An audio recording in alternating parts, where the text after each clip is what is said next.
Good morning, students. So here we are with the numericals of chapter 4, very simple numericals. So from 4a part, the first numerical is the speed of light in air is 3 into 10 raised to power 8. You have to calculate the speed of light in gas. Refractive index is given to you. You simply using the formula mu is equal to c upon v, that is speed of light in vacuum or in air upon the speed of light in the medium, which is given to you, that is glass.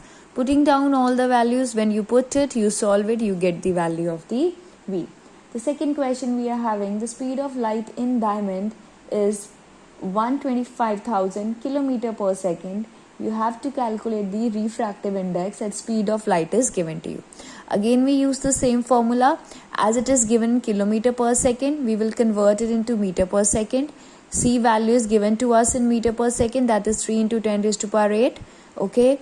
And this is the speed of the medium, light in medium. Putting down the values, when you solve it, you will get the value of the refractive index. The next part we are having, the refractive index of water with respect to air is 4/3. So refractive index of water with respect to air, that is 4/3. You have to find out what will be the refractive index of air with respect to water. So what will be the refractive index? So I have using direct that relationship, that mu AW will be equal to 1 upon mu WA. Putting down the values and you will get the result. Next we are having the fourth question here. The fourth question here is, the ray of light of wavelength 5400 angstroms suffers refraction from air to glass. Value of mu is equal to 3/2 and you have to find the wavelength. One wavelength is given to you, the value of mu is given to you, that is 3/2. We will use the relationship lambda dash is equal to lambda upon mu. Putting down all the values, you will get the result. Now the numericals of 4b part. So in the numericals, there are only two numericals of the 4b part.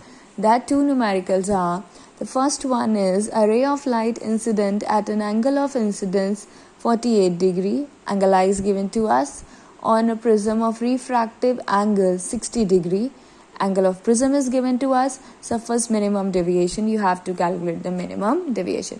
For minimum deviation, we have already done the relationship that I1 is equal to I2 in that case. So 2I minus A. Putting down all the values, you will get the value of minimum deviation. Next question is, what should be the angle of incidence for a ray of light which suffers minimum deviation of 36 degree through a equilateral prism? Equilateral prism, so all the angle will be equal to 60 degree. So angle A is equal to 60 degree. Again, they are telling us about the minimum deviation. Delta is equal to 2I minus A. Putting down all the values and you will get the result that I is equal to 48 degree. Now the next part we are having the C portion. So here are again the two numericals. What are the two numericals of the C portion? Three.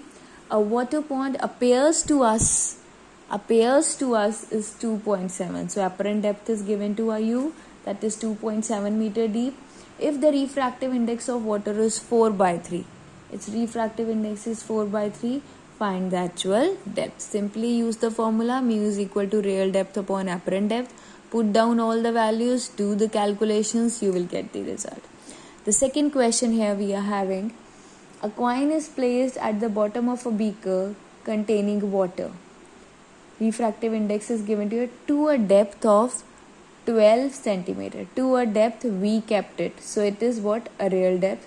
By what height the coin appears to be raised when seen from vertical above? They are saying by what height. So you have to find out the shift here. Okay. So first of all, we use the formula mu is equal to real depth upon apparent depth. Putting down the values, you will get the value of apparent depth. You are having the value of real depth. So how much it is raised? Shift you will find out, that is 12 minus 9, giving you the answer 3.